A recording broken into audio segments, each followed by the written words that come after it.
Assalamualaikum warahmatullahi wabarakatuh. Bagaimana kabarnya anak-anakku hari ini?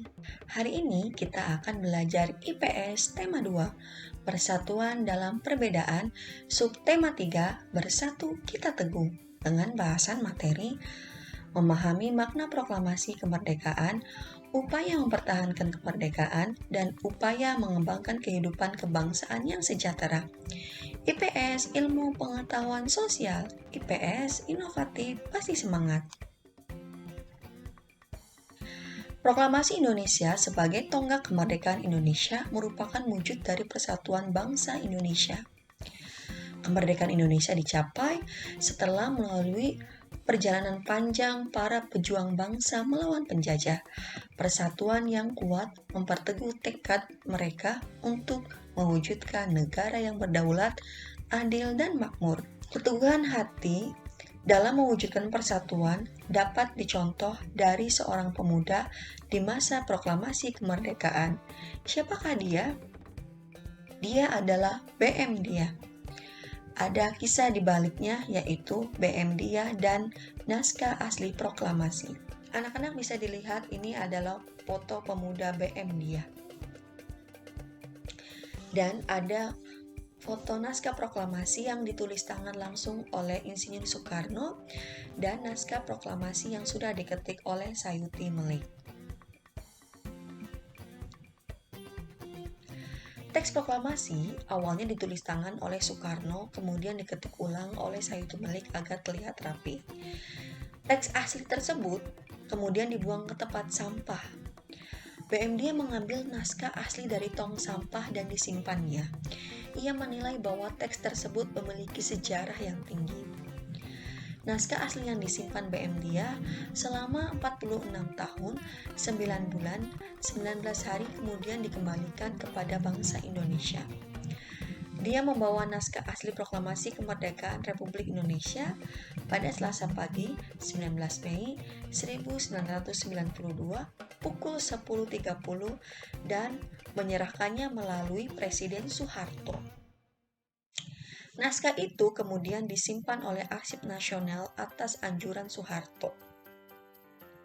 Pak Soeharto adalah Presiden kedua Republik Indonesia. Keputusan BM Dia untuk menyimpan naskah asli sangat tepat. Seluruh bangsa Indonesia sampai sekarang dapat menikmati naskah asli proklamasi dan belajar banyak dari kejadian saat itu. Sangsaka Merah Putih. Anak-anak, Sangsaka Merah Putih merupakan sebutan bagi bendera nasional Indonesia. Warna merah putih memiliki makna.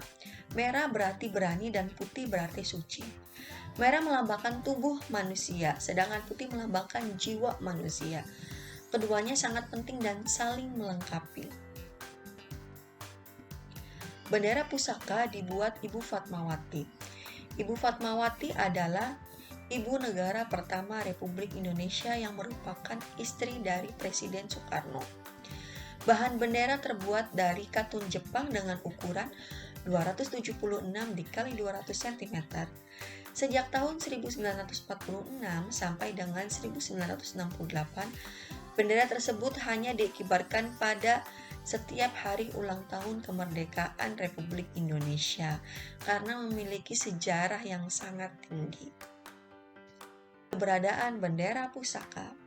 Karena usianya yang sudah tua, Sangsaka Merah Putih ini terakhir dikibarkan pada tahun 1969. Kemudian bendera ini disimpan di Museum Nasional dan duplikat benderanya dibuat dengan ukuran yang berbeda dengan bendera aslinya, yaitu 300 cm dikali 200 cm. Pada awalnya, berdirinya Republik Indonesia, keadaan ekonomi Indonesia sangat buruk. Hal ini disebabkan oleh berbagai hal, di antaranya harga barang-barang mahal akibat inflasi dan adanya blokade ekonomi oleh Belanda atau Nietzsche. Berbagai upaya dilakukan oleh pemerintah beserta rakyat untuk meningkatkan kesejahteraan. Di antaranya yaitu yang dilakukan oleh pemerintah adalah 1. Melakukan pinjaman nasional. Pinjaman nasional adalah upaya pemerintah untuk mengisi kas negara dengan cara mengumpulkan uang dari masyarakat dalam negeri. Program pinjaman nasional ini dilaksanakan oleh Menteri Keuangan saat itu bernama Insinyur Surahman. Pinjaman nasional akan dibayar kembali selama jangka waktu 40 tahun. Yang kedua yang dilakukan oleh pemerintah adalah melakukan konferensi ekonomi. Konferensi ini dihadiri oleh para cendekiawan, gubernur, pejabat yang bertanggung jawab langsung mengenai masalah ekonomi di Jawa. Konferensi ini dipimpin oleh Menteri Kemakmuran, saat itu bernama Insinyur Darmawan Mangunkusumo. Tujuan dari kegiatan ini adalah untuk memperoleh kesepakatan yang bulat dalam menanggulangi masalah-masalah ekonomi yang mendesak, seperti masalah produksi dan distribusi makanan, sandang, serta status dan administrasi perkebunan. Yang ketiga adalah pembentukan Badan Perancang Ekonomi.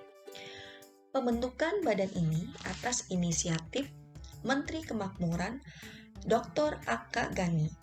Badan ini merupakan badan tetap yang bertugas untuk rencana pembangunan ekonomi untuk jangka waktu 2-3 tahun.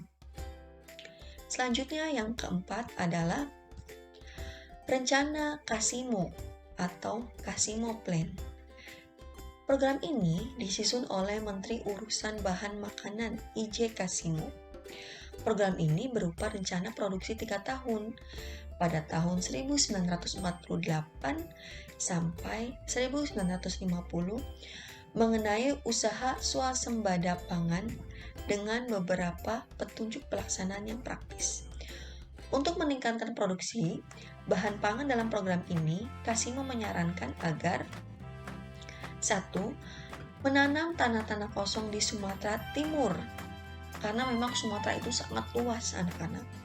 Kedua, di Jawa dilakukan intensifikasi dengan menanam bibit unggul. Jadi dipilih bibit-bibit yang unggul agar hasil pertaniannya memuaskan.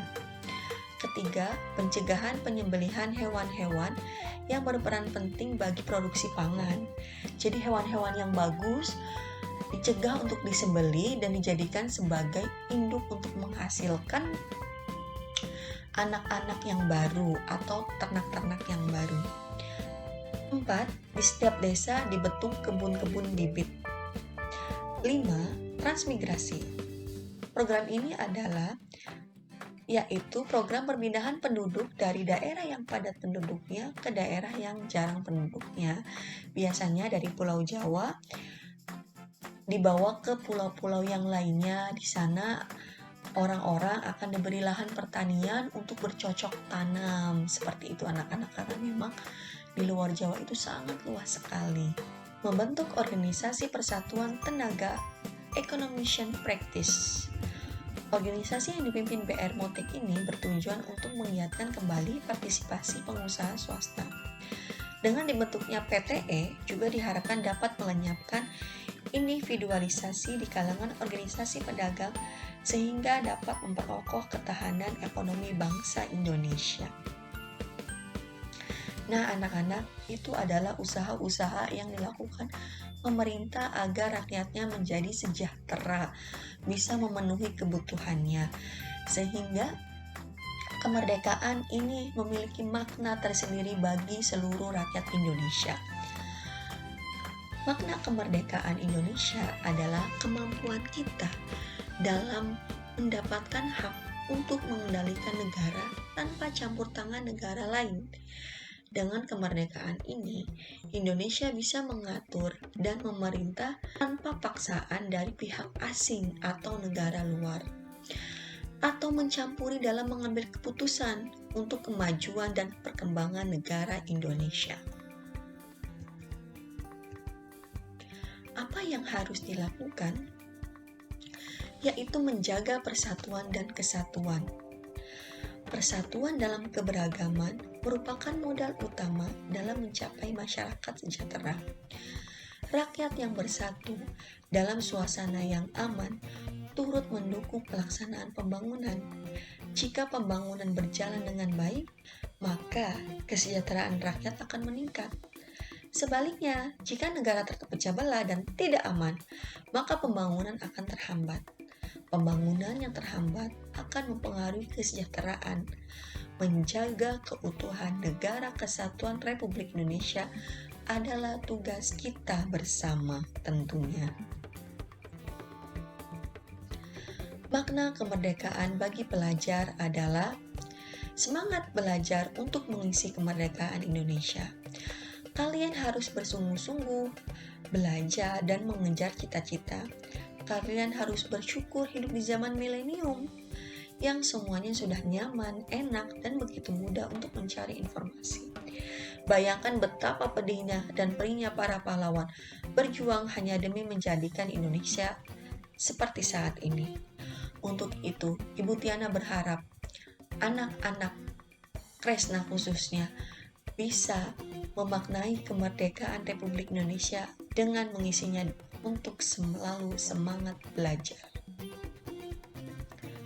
Mungkin sekian penjelasan dari Bu Tiana. Semoga bermanfaat dan semoga menginspirasi kalian untuk selalu menjadi yang terbaik. Wassalamualaikum warahmatullahi wabarakatuh. Sampai jumpa anak-anak.